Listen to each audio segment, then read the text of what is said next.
بسم اللہ الرحمن الرحیم، السلام علیکم۔ ایک سبق آموز واقعہ۔ خالد الخیر سعودیہ کے مشہور ہارٹ سرجن ہیں۔ وہ کہتے ہیں کہ یہ ایک سچا واقعہ ہے۔ میں دل کا آپریشن کرتا ہوں۔ ایک مرتبہ میرے پاس ایک 30 سالہ مریض لایا گیا جو دل کے مرض میں مبتلا تھا، بلکہ آخری سٹیج پر تھا۔ اس کا بچنا ناممکن تھا، اس لیے میں نے فوراً اسے ہارٹ سرجری کا مشورہ دیا اور یہ بھی بتایا کہ اس سرجری میں 80% موت واقع ہو جاتی ہے اور بہت کم لوگ بچ پاتے ہیں۔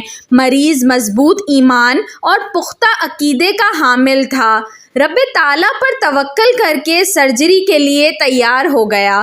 اتفاق دیکھیے کہ آپریشن کے بعد خدا کا شکر ہے کہ وہ جلدی شفا یاب بھی ہو گیا۔ 2 ہفتوں بعد اسپتال سے فارغ ہو کے صحت مند لوگوں کی مانند مصروف دنیا ہو گیا۔ تقریباً 7 ماہ بعد اس کے ایک رشتہ دار نے فون کر کے بتایا کہ وہ فوت ہو گیا ہے۔ اس کی وفات کے چند دن قبل میں نے اس کا چیک اپ کیا تھا۔ وہ بالکل تندرست تھا، اس کا دل معمول کے مطابق تھا۔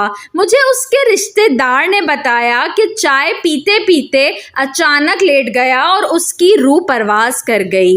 ڈاکٹر خالد کا کہنا ہے کہ اپنی صحت سے دھوکے میں نہیں رہنا چاہیے۔ اپنی تندرستی کو دیکھ کر موت کو بھول نہیں جانا چاہیے۔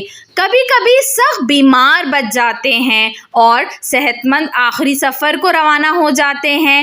یہ آدمی بڑے خطرناک مرحلوں سے بچ گیا تھا کیونکہ اس کا وقت نہیں آیا تھا، لیکن چائے پیتے پیتے موت کی وادیوں میں چلا گیا۔ لہٰذا جوانی میں بڑھاپے کا انتظار کر کے توبہ میں تاخیر نہ کریں۔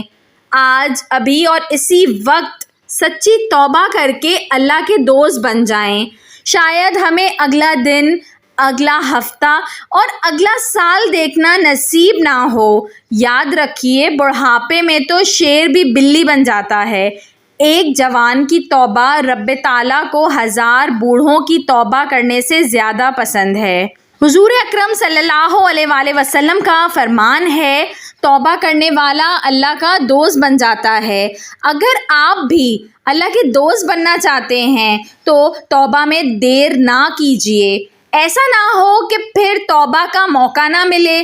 لاکھوں لوگ بڑھاپے میں توبہ کے آسرے میں دنیا سے توبہ کیے بغیر ہی چلے گئے، کیونکہ جوانوں کے کفن بھی بازار میں فروخت ہوتے ہیں۔